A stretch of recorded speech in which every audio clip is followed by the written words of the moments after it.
Her body was shaking violently. 4 men were holding her down, not to stop her, to help her. She screamed for more pressure, more force, more pain, and the crowd whispered, "It's God." This was not a dungeon, not a torture chamber. This was a cemetery in Paris, and people were begging to be crushed. It began quietly in 1731, at the grave of a dead deacon named François de Paris. He had lived in poverty, refused comfort, embraced suffering.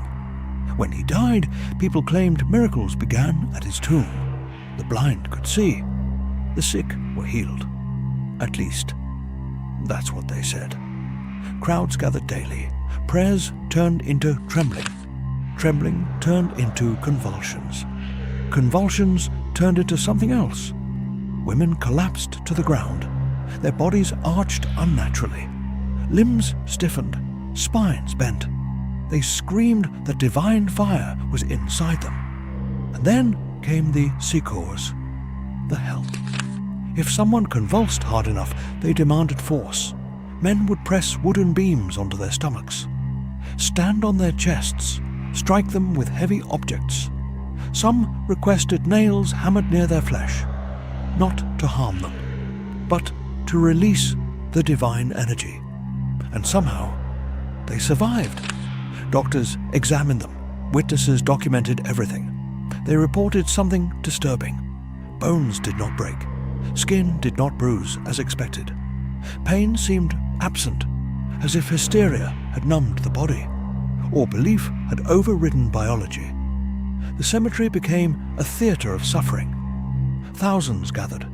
Some came to pray. Some came to watch. Some came because they felt it too. A tremor in the chest, a tightening in the throat, a need to fall. And once you fell, the crowd would surround you, encourage it, amplify it.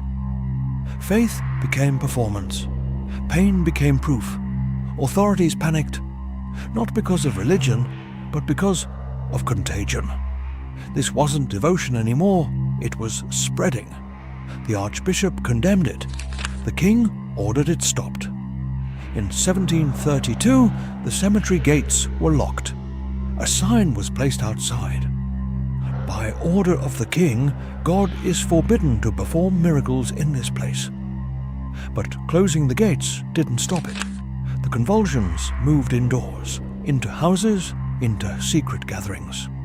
Behind closed doors, bodies kept shaking. People kept demanding pressure, kept demanding pain, kept calling it grace. Here's what makes this story darker than it seems. There was no single leader, no clear manipulation, no prophet, no obvious fraud, just belief, collective belief, and the human nervous system responding to it. Modern historians call it mass psychogenic illness. Psychologists call it dissociation. The church called it heresy. The participants called it salvation. But pause for a moment. Imagine standing there. You see dozens of bodies twisting violently. You hear screams. You see people surviving crushing weight. Would you resist it? Or would your body begin to tremble too? Because hysteria is not loud at first. It starts with imitation, then empathy, then surrender. The mind is powerful, but the crowd is stronger. Eventually, the movement faded. Records remain. Testimonies remain. And one unsettling question remains. Were they faking? Were they sick? Or can belief truly override pain? Because in that cemetery, faith did not comfort people. It broke them. And they thanked God for it.